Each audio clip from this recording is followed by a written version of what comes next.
بعد عزم هو عشان يعملوا حاجه، لكن ان شاء الله يكون التوفيق والفوز لمنتخب مصر. كابتن حسن شحاته حكم اللي طبعا المدرب المعروف كابتن حسن شحاته، واللي نجح بشكل واضح في المباراه اللي فاتت بالذات مباراه انجلترا، ونجح انه قدر يكسب ولعب بتكتيك عالي جدا ورجع فريقه لحالته التوازن الطبيعيه ولعب بالتشكيل الاساسي بتاعه. وده المدرب ويوتشي توكوما، مدرب ممتاز ايضا، مدرب منتخب اليابان. حاطط جسمه امير وتطلع ضربه مرمى لمنتخب. ثاني محمد عبد الوهاب، احمد سمير.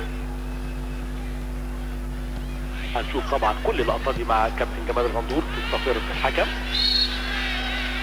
وفي تسلل في رايه وصفاره.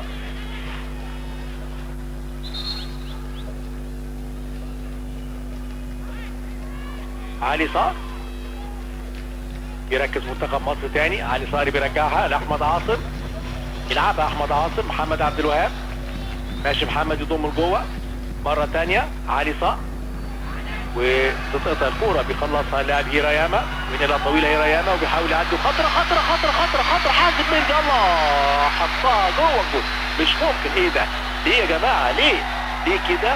هجمه يمكن اول هجمه يهاجموها منتخب اليابان. مش ممكن ابدا. ليه؟ كوره ملعوبه طويله وبظهر المدافعين بعيد عن شريف، على بال ما طلع شريف كان رأس الحارس. هنشوفها تاني، استهافه من الزمن، طلب كويس والتوقيفه مع ترقيصه وحطها، وهدف ملوش اي لازمه. يعني الهجوم والسيطره كانت لمنتخب مصر، انما اليابان بيركز في كرات مرتده ويتقدم المنتخب الياباني بالهدف الاول. وقفوا على ان في تسلل، لازم يلعبوا على الصفاره، لازم يلعبوا على الرايه بتاعت على الرايه والصفاره، ما يوقفوش ابدا على خط واحد. ويتقدم المنتخب الياباني بالهدف الاول. هدف في توقيت مش حلو وملوش لازمه ابدا قبل النهايه ب 11 دقيقه. لازم يركز اكثر المنتخب المصري. حسني عبد ربه يلعبها، حسني هتدخل، بترد الكوره وبدماغه تاني بيلعبها طويله قدام. حسني عبد ربه وبيلعبها احمد فتحي، عايز يعدي. لو خسر منتخب مصر هيبقى مركز بيبقى من افضل التوارث في الحاله دي. هيلعب مع بوركينا فاسو، حاجه صغيره. هنشوف الهجمه دي الاول. بونو لموجي وتتنين سريعه طويله وتعمل انفراد. يلا جول بقى، يلا جول، عماد كان هيتعادل. نقل نفسه، حلوه تمريره جميله اتعملت له، حلوه قوي من احمد وحيد، وخطير عماد متعب، انما في اخر لحظه تتقطع في كسر من الثانيه وتطلع كوره. كان ممكن يتعادل منتخب مصر. شوف عماد بيوصل خطير وحط المدافع في جسمه، انما فرقت كسر من الثانيه. حلوه تاني احمد قبل النهايه ب 11 دقيقه. احمد وحيد يعدي، احمد وحيد مره والثانيه تترد الكوره وتتلعب على طول الناحيه العكسيه. احمد فتحي يحاول يعدي، احمد فتحي يوسع لنفسه الكره العرضيه العاليه وبيحطها. احمد سمير بدماغه، احمد سمير عامل ارتقاء كويس وبيفوت جنب القائم. فرص كثيره بتروح جنب القائم احمد سمير، جميله جدا على ايمن البيت. شوف الارتقاء وبدماغه حلوه، لكن جنب القائم احمد سمير. مساله زي ما بقول لحضراتكم ماراثون، ويعني مين كله بيسال مين يستلم. حسني عايز يوسع لنفسه كره طويله تاني لاحمد سمير، هتدخل واللمسه الواحده لعماد. يستلم عماد، انما اتردت الكوره. هتلاقي هنا رقم 15 فينا اهو قدامه. هاني سعيد ده ما بيطلعش نفسه بره اللعب، اللي هو اللاعب ارتكاز المدافع. اذا فقد الكوره لازم هو بيحاول يجيبها له ويجيبها تاني حسني. يعني حسني بيزود او بيقوم بالدور الهجومي، لكن هاني سعيد بيقوم بالدور الدفاعي.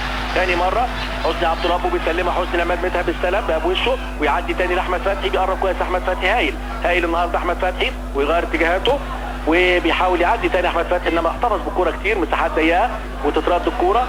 اتردت الكوره، بيحاول يضغط جابها كريم ويتابع مره ثانيه احمد فتحي ويضغط احمد فتحي، انما بينفذوا صح. الضغط على الخصم بيتنفذ صح. منتخب مصر بينفذوه بشكل جميل جدا، اللي هو الضغط الجماعي. يعني مش لاعب واحد بس يضغط اللي هو ضغط فردي، لا ضغط جماعي. يعني لاعب بيضغط، الثاني في ظهره، الثالث عامل كفرنج عشان يركزوا ويستحوذوا ويجيبوا كوره. وده طبعا بيتطلب تضييق مساحات، لان لو الجاب واسع بين اللعيبه اللي بيضغطوا دول ممكن ما يلحقش يجيبها. سامي التماس للمنتخب المصري. هيلعب امير عزمي مجاهد، يتابع رضا. تترد الكوره تاني كاروسكا يلعبها لفريرا.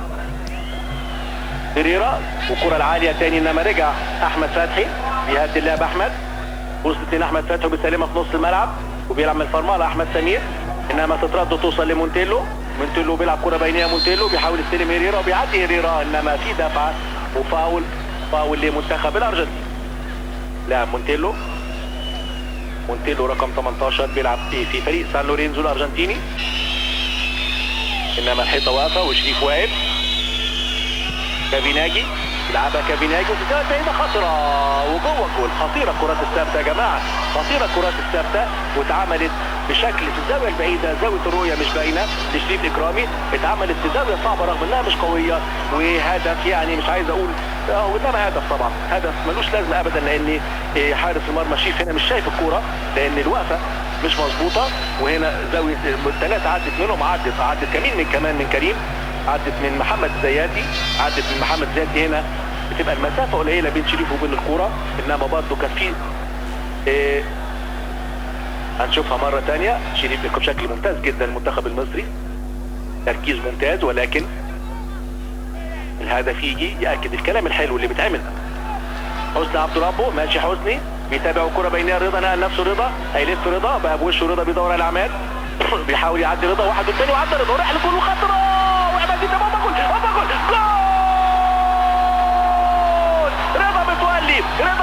شوف رضا، هو رضا متولي، مش ممكن، لعيب عالي قوي، هدف التعادل يفرق في الخمس دقايق دول، يفرق كتير. رضا متولي ليك حق تفرح يا رضا، ليك حق تفرح رضا، لعيب عالي قوي يا جماعه، عالي جدا، فايت بين واحد والتاني وعامل كوره جميله وتترد من ايد الجول ويتابع. شوف رضا متولي بيعمل ايه، والمتابعه جميله. هدف التعادل، يا سلام يا رضا متولي، الراجل ده مش ممكن، مكسب كبير، فايت من اثنين مدافعين ومتابعه، بيجاهد، بيلتحن، بيشاكس رضا متولي. شوف الراجل ده بيعمل ايه، واحد بقول لحضراتكم يفرق قوي الكلام الحلو ده لما يترجم بهدف، يبقى فعلا شيء رائع، شيء ممتاز. لو فضل يلعب منتخب مصر بالاداء ده هيكسب الماتش، هيتعدى الارجنتين، هيتفوق على الارجنتين، انما رائع رضا متولي.